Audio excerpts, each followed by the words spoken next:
नमस्कार, मैं शीशराम जाखड़ एक बार फिर कक्षा 8 संस्कृत का चौथा पाठ लेकर के आज आपके सामने उपस्थित हूँ। चलिए शुरू करते हैं। चौथा पाठ यानी चतुर्थ पाठ है, इसका नाम क्या है? सदैव पूर्तो निदेहि चरणम। सदैव यानी हमेशा, पूर्तः यानी सामने, निदेहि रखो, चरणम यानी पैर, यानी हमेशा पैर आगे की तरफ रखो। आगे बढ़ने का हमें इस पाठ में मैसेज दिया गया है कि किस प्रकार हमें चुनौतियों का सामना करते हुए आगे बढ़ना चाहिए, संघर्ष करते हुए आगे बढ़ना चाहिए। हर किसी के जीवन में अनेक बाधाएं आती हैं, उन बाधाओं से लड़ने के बाद आपको आगे बढ़ना है। ऐसे ही इतनी आसान नहीं है मंजिल। और इस पाठ के माध्यम से छात्रों को ये बताया गया है कि किसी भी विपरीत परिस्थिति में घबराना नहीं है, हमें हमेशा सदैव आगे बढ़ना चाहिए। चलिए पाठ को शुरू करते हैं। यहाँ देखिए, चुनौतियों को स्वीकार करें और आगे बढ़ें। एक संपूर्ण अध्याय है जिसको हम पढ़ने जा रहे हैं। चलिए, यहाँ पर सबसे पहले कवि परिचय दिया गया है। खास करके कवि परिचय का ध्यान रखेंगे बच्चे, क्योंकि प्रश्न आजकल परीक्षाओं में पाठ के कवियों के नाम भी पूछे जाते हैं। तो श्रीधर भास्कर वर्णेकर इसके कवि हैं, और जो शैली है वो राष्ट्रवादी शैली है, राष्ट्रवादी शैली है इन कवि की। और इसमें चुनौतियों को स्वीकार करके आगे बढ़ने का संदेश है।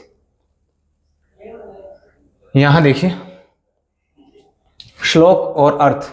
प्रथम सोपान, पहला श्लोक है, देखिए, चल चल पूर्तो निदेहि चरणम, सदैव पूर्तो निदेहि चरणम। यहाँ पर क्या कह रहा है? चल चल यानी चलो चलो, पूर्तः यानी सामने, निदेहि रखो, चरणम यानी पैर, यानी चलो चलो, आगे चलो, आगे पैर रखो, सामने पैर रखो और आगे बढ़ो। सदैव हमेशा, पूर्तः यानी सामने ही रखो, चरणम यानी पैर, अपने पैरों को हमेशा आगे की ओर बढ़ाते रहो, आगे की ओर बढ़ते रहो, यानी चलो हमेशा आगे कदम बढ़ाओ निश्चय ही। यहाँ पर अगला अर्थ दिया हुआ है। अगला है, गिरि शिखरे ननु निज निकेतनम, वीनेव यानम नगारोहणम, बलम स्वकीयम भवती साधनम, सदैव पूर्तो निदेहि चरणम। गिरि शिखरे यानी गिरि यानी पहाड़, शिखर यानी चोटी पे, ननु निश्चित रूप से, निज यानी खुद का, अपना, निकेतन यानी भवन है, यानी आपका भवन। इस प्रकार मैसेज दिया गया कि आपका भवन मान लीजिए आप पहाड़ी पे, चोटी पे, शिखर पे है। विनेव यानी बिना ही, यानम यानी साधन के या किसी वाहन के, नगारोहण यानी पहाड़ पे चढ़ाई करनी है, पहुंचना है। बलम यानी बल, स्वकीयम यानी खुद का ही, भवती यानी होता है, साधनम यानी आपका स्वयं का बल ही साधन है, साधन होता है। सदैव पूर्तो निदेहि चरणम, हमेशा सामने की ओर, आगे की ओर पैर बढ़ाते हुए चलो। यहाँ पर क्या कहा है कि हमारा घर है वो निश्चित रूप से किसी गुरु शिखर या किसी पहाड़ की चोटी पे है, अपना घर है, और उस घर में हमें पहुंचना है बिना किसी साधन के, कोई यान नहीं है, उस पहाड़ पे हमें चढ़ना है। अपना ही जो बल है, अपनी जो ताकत है, अपनी जो एनर्जी है, उसका ही साधन बनाना है, और सदैव आगे बढ़ते रहना चाहिए और अपने मंजिल पर पहुंचना है। देखिए, हमारा घर है, बिना किसी वाहन के ही हमें पर्वत पर चढ़ना है, और अपना बल ही अपना साधन होता है, इसलिए हमेशा आगे कदम बढ़ाओ। चलिए आगे बढ़ते हैं।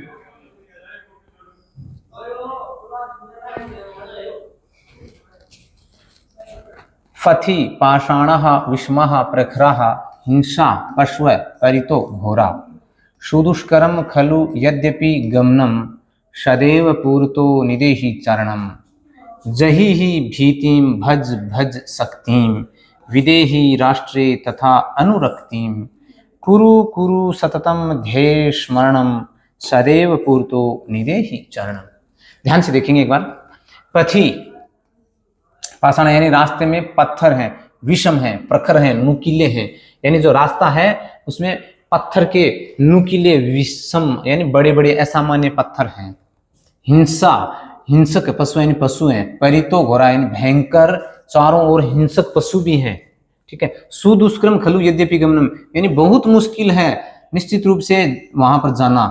सदैव पूर्तो निदेहि चरणम यानी सदैव आगे कदम रखो, आगे बढ़ो, यानी आपके रास्ते में कितनी बाधाएं यहाँ बताई गई। देखिए कि रास्ते में पाषाण है, पत्थर के टुकड़े हैं, कोई नुकीला है, कोई बड़ा है, असामान्य पत्थर है, उसके द्वारा साथ साथ चारों भयानक जानवर हैं, भयंकर, और उनके बीच से आपका रास्ता है, वहां पर आपको जाना है। बहुत मुश्किल है लेकिन फिर भी जाना पड़ेगा, तो सदैव आगे पैर रखो। जही ही भीति में डर को, जही यानी छोड़ो, जो अंदर डर है उस डर को छोड़ दीजिए। भज भज शक्तिम, अपनी शक्ति को भजिए, भज भज शक्तिम यानी अपनी जो ऊर्जा है उसको, उसकी शक्ति का साहस रखिए।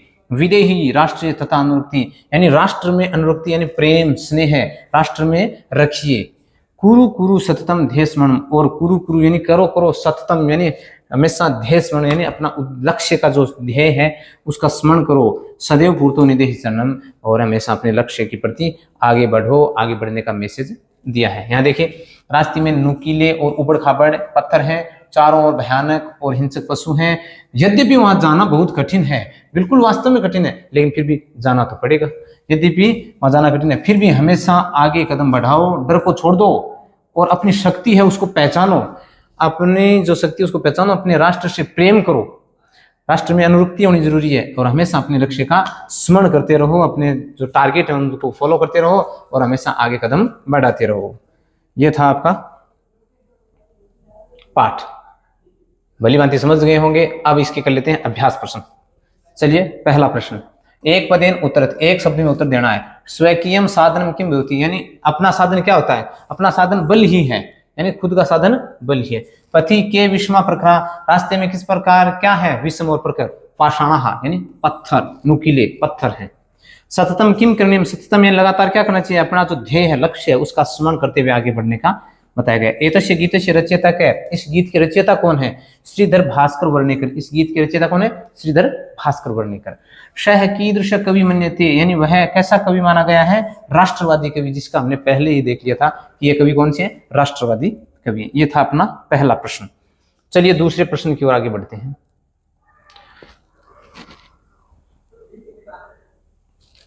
उचित कथनों की पहचान करो। आम यानी होता है हाँ हाँ, और न मानी नहीं। क्या होता है? नहीं। तो क्या कह रहा है? अगर उचित यानी सही कथन है तब तो आपको हाँ बनना है, और गलत है तब न करना है। ठीक है, जैसे पूर्णतः चरणम निधि, यानी सामने कदम रखो, बिल्कुल सही है, वहां पर आम है। अब क्या है? निज निकेतनम गिरी शिखरे अस्ति, यानी निज निकेतनम यानी खुद का जो भवन है वो गिरी के शिखर पर है। बिल्कुल ऐसे पाठ में आया था, बिल्कुल आम यानी हाँ सही है। फिर क्या है? स्वकीयम बलम बाधकम भवति, यानी खुद का बल ही बाधक होता है। ये बात तो गलत है, तो यहाँ पर क्या लिखेंगे? न, यानी ये गलत है। फिर क्या है? फथि हिंसा पशु न संति, जबकि वहां तो बताया था रास्ते में हिंसक पशु हैं, तो ये बात तो गलत है, तो यहाँ पर हो जाएगी न। फिर आगे क्या है? गमनम सुकरम अस्ति, यानी वहां जाना है वो सुकरम है, यानी सरल है, नहीं बहुत कठिन है। और सदैव अग्रे एवं चलनियम, हमेशा आगे ही चलना चाहिए। आम यानी हाँ, बिल्कुल सही बात। विलोम पदानी योजित, विलोम शब्द मिलान करने हैं। चलो मिला देते हैं। पूर्णतः का अर्थ होता है सामने, तो इसके विपरीत क्या होगा? पृष्ठ है यानी पीछे। विलोम शब्द क्या हो जाएगा? पूर्णतः का पृष्ठ है। स्वकीयम यानी अपना, तो क्या हो जाएगा? परकीयम, दूसरे का या पराया। भीतिम यानी डर, तो इसका विलोम शब्द क्या हो जाएगा? अगर आपके अंदर डर है तो इसका विलोम शब्द साहस, हिम्मत, ताकत। और फिर अनुरक्ति, अनुरक्ति यानी प्रेम, प्रेम का क्या हो जाएगा? वैराग्य, विरक्ति। और फिर गमनम यानी जाना, तो आना, आगमनम, जब गमनम का आगमनम हो जाएगा। चलिए अगला क्वेश्चन। अर्थभेद स्पष्टीकरण वाक्य रचना द्वारा। अच्छा ठीक है, देखो क्या कह रहा है। परितय का अर्थ होता है चारों ओर, पूर्णतः का होता है सामने, और इन दोनों से संबंधी हमें वाक्य बनाने हैं। ठीक है, देखो ग्रामम परितय वृक्षा संति, यानी गांव के चारों ओर वृक्ष हैं। यहाँ पर द्वितीय व्यक्ति होगी, परितय के योग में द्वितीय व्यक्ति आती है। ठीक है, यानी हमने एक वाक्य बना लिया। पूर्णतः का बनाएंगे, विद्यालय से पूर्णतः उद्यानमस्ति, यानी विद्यालय के सामने उद्यान है। ठीक है, यहाँ पर आपके सामने दो शब्द दिए हुए, नगह यानी पर्वत और नाग यानी सांप। ठीक है, तो हिमालय है सर्वश्रेष्ठ, नग वर्त हिमालय सर्वश्रेष्ठ पहाड़ है। ठीक है, नाग है भयंकर भवती, और नाग है वो भयंकर होता है, डस लेता है। ठीक है, फिर देखो आपके सामने दो शब्द हैं, आरोहणम और अवरोहणम। आरोहण यानी चढ़ना और अवरोहणम यानी उतारना। ठीक है, तो पहले देखिए, प्रधानाध्यापक है प्रातः काले ध्वजारोहणम करोति, तो ध्वजारोहण, आरोहण आ गया ना यहाँ शब्द, देखो यहाँ संधि जुड़ी, ध्वज प्लस आरोहणम, तो आरोहण आ गया। ठीक है, प्रधानाध्यापक प्रातः काल को ध्वजारोहण करता है। ठीक है, और फिर सायंकाले ध्वज से अवरोहणम भवति, और साय के समय में ध्वज का अवरोहण होता है, उतारा जाता है। यहाँ पर दो शब्द हैं, विस्महा और समा। समा यानी समान, विस्मा यानी असमान। ठीक है, पहला मार्गे विस्महा पाषाणा संति, यानी मार्ग में विषम पाषाण यानी पत्थर है, यानी नुकीले उबड़ खाबड़ असामान्य पत्थर है। और फिर इसका बना था हमें समा, तो सज्जना सर्वदा क्षमा बनते, यानी जो सज्जन लोग होते हैं हमेशा समान होते हैं। ये था अगला क्वेश्चन। चलिए अगले क्वेश्चन की ओर बढ़ते हैं। क्रियापदानी रिक्त स्थान पूर्ति, क्रियापदानी रिक्त स्थान पूर्ति। चलो यहां आपको एक मंजूषा दी हुई दिखाई दे रही है, निदेही विदेही जही देही भज चल कुरु। इस मंजूषा में जो शब्द हैं वो यहाँ पर हमें पिरोने हैं इन वाक्यों में। देखिए जैसे आपके सामने है त्वम पूर्ता चरणम निदेही, यानी ये उदाहरण से हमें दिया गया है तुम सामने कदम रखो, ठीक है। त्वम विद्यालयम, अब इनमें से क्या आएगा, तो चल आएगा इसमें, यानी तुम विद्यालय चलो। राष्ट्रीय अनुरक्तिम विधेय, यानी राष्ट्र में अनुरक्ति रखो यानी प्रेम रखो।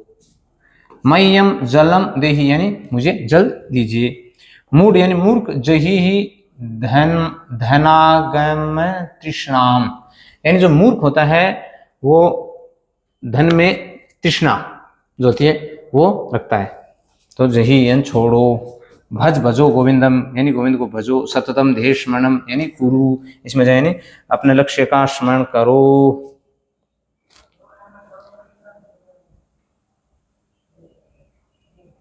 अगला क्वेश्चन है अव्ययपदानी संरचनात्मक शब्द।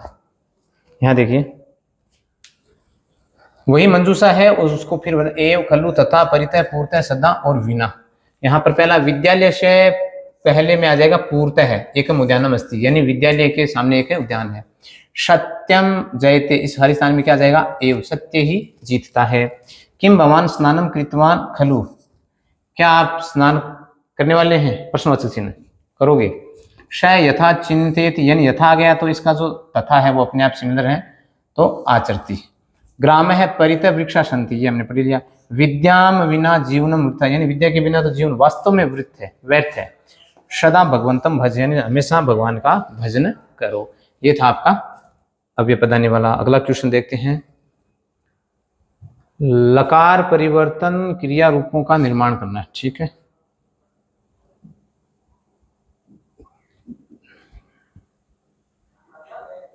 ठीक, यहां पर आपके सामने दिया हुआ एक उदाहरण, पठती लोट लकार में बनता है पठतु और विधि लिंग लकार में पठेत। इसी प्रकार आपको खेलशी का बनाना है तो इसका बन जाएगा लोट लकार में खेल खेले। खादंती का खादंतु लोट लकार में, खादेयु विधि लिंग लकार में। पिबामी का पिबानी बन जाएगा लोट लकार में, पिबेयम विधि लिंग लकार में। हस्तः हस्ताम हसेताम। नयाम है, इसका हो जाएगा नयाम नयीम, ये बन जाएगा विधि लिंग लकार में। इस पर ये भी प्रश्न आपका हो जाता है पूरा। चलिए अगले क्वेश्चन की ओर, ये अंतिम क्वेश्चन आपका।